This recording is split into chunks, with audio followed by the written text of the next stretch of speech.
Come home, Chris.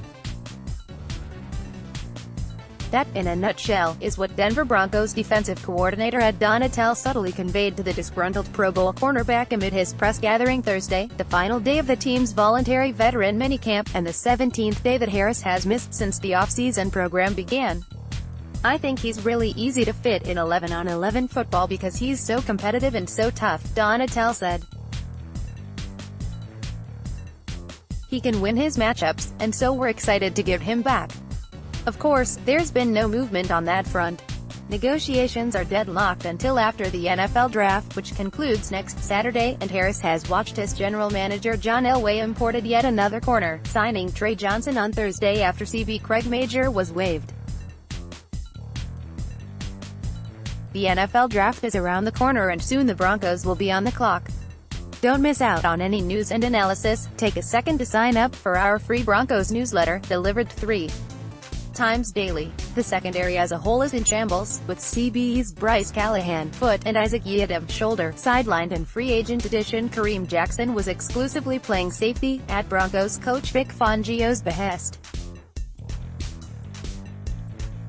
Sad state of affairs when Johnson, a 2018 undrafted free agent, and Devontae Bowsie, an Alliance of American Football refugee, are seeing significant reps during skeletonized practices. Absolutely zero shock, Donatell admitted. Nobody, in particular, stood out to him. But, right now everything's on teaching and to get everybody up to speed with the teaching and learning our new system, he cautioned. "We're very pleased with the progress we've made during these first 3 days. It's our third time putting this scheme in together, Vic and I, and it just seems to have gone even smoother each time. Fortunately for the Broncos, and unfortunately for Harris's contractual leverage, it's not as dire as it appears." Fangio said the club is simply being cautious with Yiadom and Callahan, who would suit up if this were a game week. "This is Denver's ace in the hole as Fangio and Donatell install their scheme." Callahan, who followed his coaches from Chicago, holds value even when he isn't on the field, however, by doubling as a middleman.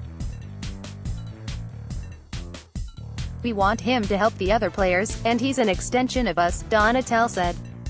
"We've been teaching him for 4 years now, so he'll help the other guys and he'll answer questions. It gives us a chance to look at other guys when he's not in there, and that's why when we were down corners, we just got to look at some other guys to help our depth. There's a chance, albeit minor, that Harris never returns to the fold.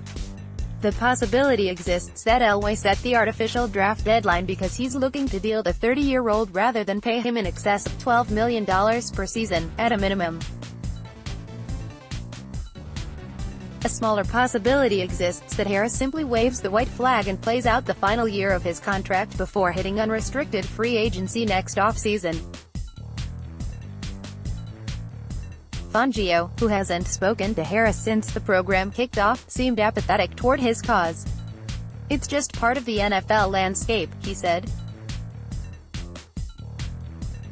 "It seems to happen a little bit each year." Elway will conduct his annual pre-draft press conference Monday, when he'll reveal exactly zero regarding his plans for Harris. Stay tuned. Let's block ads. Why?